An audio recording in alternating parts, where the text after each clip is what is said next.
Halo, Assalamualaikum warahmatullahi wabarakatuh. Apa kabar semuanya? Saya harap teman-teman semua selalu dalam keadaan yang sehat selalu. Dan juga tetap semangat, oke? Baik, pada kesempatan kali ini kita akan bahas materi mengenai cara kerja otak kiri dan juga otak kanan. Bagaimana sih cara kerja otak kiri dan otak kanan yang kita miliki? Tujuannya itu dapat melihat pemahaman tentang perbedaan fungsi serta cara mengembangkan serta memanfaatkan fungsi otak kanan dan juga otak kiri. Sebelumnya, mari kita ice breaking terlebih dahulu. Tebak gambar dan juga bagaimana persepsi dari gambar tersebut. Oke. Pada gambar ini, orang tua, kakek-kakek, atau pemuda tampan nih yang cowok. Kalau yang nenek, wanita tua nenek-nenek, atau seorang gadis cantik teman-teman. Nah, kalau menurut kalian jawabannya apa? Apakah nenek-nenek dan juga kakek-kakek, atau pemuda tampan, dan juga seorang gadis cantik? Oke, jadi bisa kakek, bisa nenek, tergantung dari sisi mana kalian melihatnya. Dan juga bisa gadis, bisa nenek, tergantung dari sisi mana kalian melihatnya. Persepsinya itu, penelitian mutakhir membuktikan bahwa otak manusia terdiri dari bermiliar-miliar sel aktif. Sejak lahir sedikitnya kita mempunyai 100 miliar sel otak aktif. Setiap sel mampu membangun jaringan masing-masing 20.000 cabang dendrit yang mencengangkan. Ketika awal kehidupan, otak kita berkembang melalui proses belajar alamiah dengan kecepatan 3 miliar sambungan per detik. Sebagai ilustrasi, ketika belajar tahun 1997, dalam 3 hari pertama, jutaan pengguna komputer dapat membuat jaringan internet 200 juta sambungan. Padahal, otak manusia hanya dalam 1 detik mampu membuat jaringan 15 kali lebih besar dibandingkan jaringan internet dalam 3 hari. Wah, ternyata otak yang manusia miliki hebat juga ya teman-teman. Nah, pengertiannya itu, apa sih yang kalian pikirkan tentang otak? Otak adalah organ terpenting dalam tubuh manusia yang merupakan pusat dari sistem saraf. Nah, jadi semua sistem saraf yang ada dalam diri manusia itu pusatnya ada di otak. Jadi, tentu kalau misalkan otak kalian rusak, maka sistem saraf diri kalian juga akan rusak. Volume otak berkisar 1350 cc dan mempunyai 100 juta sel saraf atau neuron untuk menunjang fungsinya.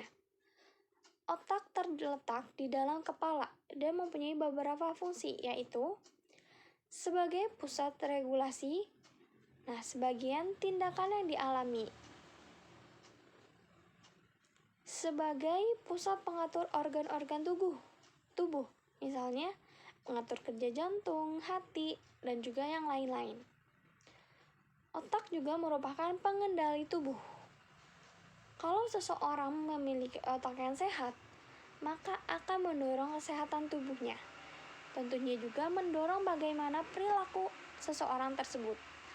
Tapi kalau misalkan nih, orang tersebut otaknya dalam kondisi yang tidak sehat, maka itu merupakan penyebab dari segala masalah yang terjadi pada tubuhnya.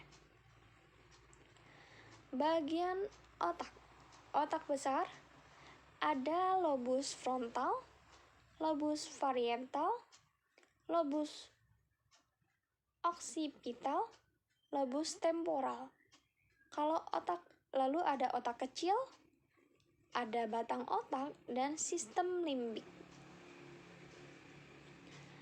Perbedaan fungsi otak kanan dan juga otak kiri.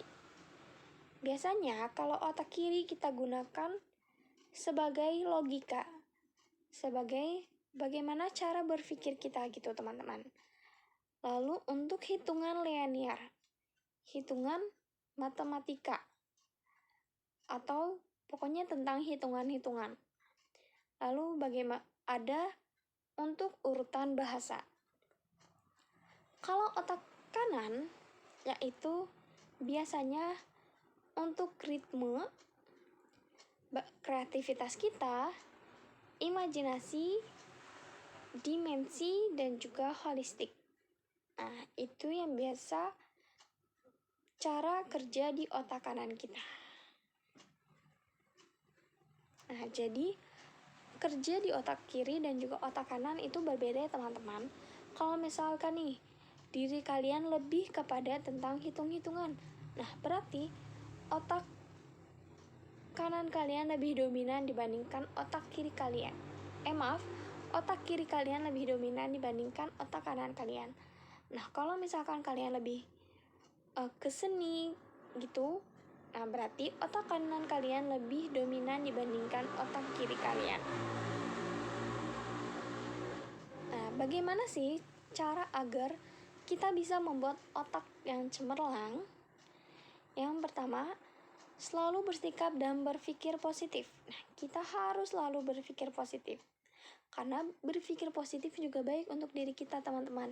Jadi sebisa mungkin jauhkan dari pikiran negatif di dalam diri kita. Harus senantiasa berpikiran yang bersih. Maksudnya itu, kalian harus berpikiran hal-hal yang baik, bukan mengenai hal-hal yang negatif.